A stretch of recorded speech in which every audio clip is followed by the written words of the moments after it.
alinmang iglesyang nagpapabayad sa aral, hindi sa Diyos. Ano ba ang doktrina ng iglesyang nasa Biblia? Pakinggan nyo. Tinanggap ninyong walang bayad, ay ibigay ninyong walang bayad. Yan ang aral. Yung iglesyang nasa Biblia na totoong iglesia, ang utos ng Kristo sa mga alagad, yung tinanggap nyo na walang bayad. Yung aral naman walang bayad yun eh. Kasi wala ka naman pwedeng ibayad sa aral eh. Kung tatanggapin mo yung aral ni Kristo, walang katapat na halaga yung aral ni Kristo. Kahit ang buong mundo, hindi pwedeng itapat sa halaga ng aral ni Kristo. Kung mo yun, ibinigay naman niyang walang bayad, sabi, ibigay niyo walang bayad. Ang alinmang iglesyang nagpapabayad sa aral, hindi sa Diyos. Tandaan nyo. Anong katunayan? Pakinggan nyo.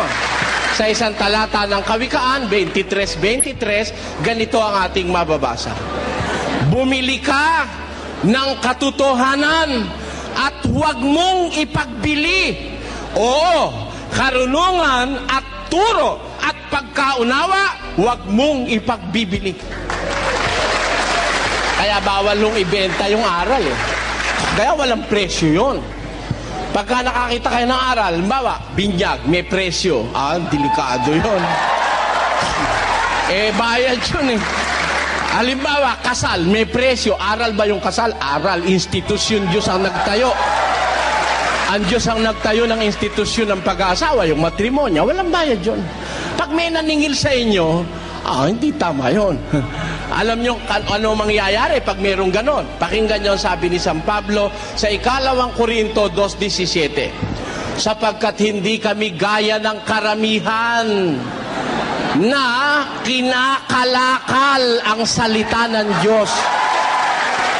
Ang sabi po ng Biblia, sabi ng mga apostol, marami na lumitaw sa mundo, ginawang negosyong salita ng Diyos, kinakalakal ang salita ng Diyos. Ano naman ang nagiging resulta sa kanilang pangangalakal? Pakinggan nyo sa Jeremias, ganito naman ang ating mababasa. Kung papaano ang kulungan ay napupuno ng mga ibon, gayon din ang kanilang bahay ay puno ng karayaan. Kaya't sila'y naging dakila at nagsisiyaman. Kita nyo? Marami o sa relihiyon. Maraming relihiyon lumitaw ngayon, payamanan. Yung iglesia ho sa Biblia, walang bayad ang aral nun. Kaya hindi kaya yaman eh. Paano kaya yaman eh, walang bayad? Ang aral. Bawal ipagbili. Bawal humigit sa nakasulat. Hindi ka naman pwedeng humingi ng abuloy na wala sa nakasulat. Wala naman sa nakasulat na mangolekta ka sa palengke. Na namimili yung tao tatapatan mo nung love offering. Wala naman yun. Wala naman sa Ebanghelyong iniutos si Kristo na ikapo.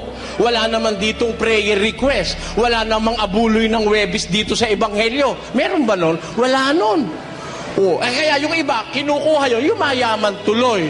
At sa pagyaman nila, yun ang patutuo na hindi sila tunay na sa Diyos. Kasi kung ikaw mag-i-instill, hahawa ka doon sa nasa Biblia, hindi ka yayaman.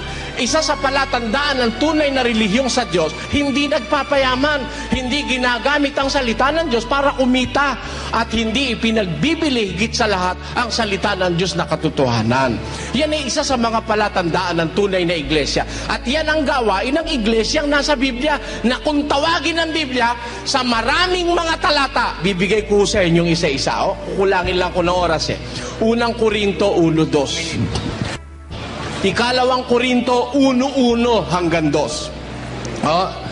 Gawa 20:28. Nakasulat po dyan, Iglesia ng Diyos. 1 Korinto 10:32. Iglesia ng Diyos ang nakasulat. 1 Korinto 11:16. Iglesia ng Diyos ang nakasulat. 1 Korinto 11:22, Iglesia ng Diyos ang nakasulat. 1 Korinto 15:9, Iglesia ng Diyos ang nakasulat. Galacia 1:13, Iglesia ng Diyos din ang nakasulat.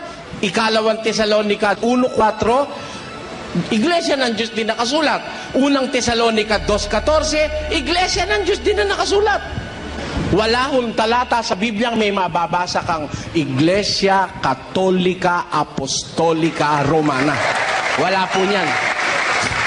Tinitiyak ko na sa inyo, Ngayon pa lang, hindi pa tumitindig si Mr. Villas, wala hong Iglesia Katolika, Apostolika, Romana sa Biblia. Bakit wala? Kasi lumitaw lang yon 1870 nang isulat ang Biblia, 1st century AD. Before the 1st century ends, nakasulat na ang buong Biblia. 1870 lang lumitaw yung Holy Catholic Apostolic Roman Church. Paano masusulat sa Biblia? Tapos na Biblia, nung lumitaw yung pangalan ng Iglesia Katolika Apostolica Romana.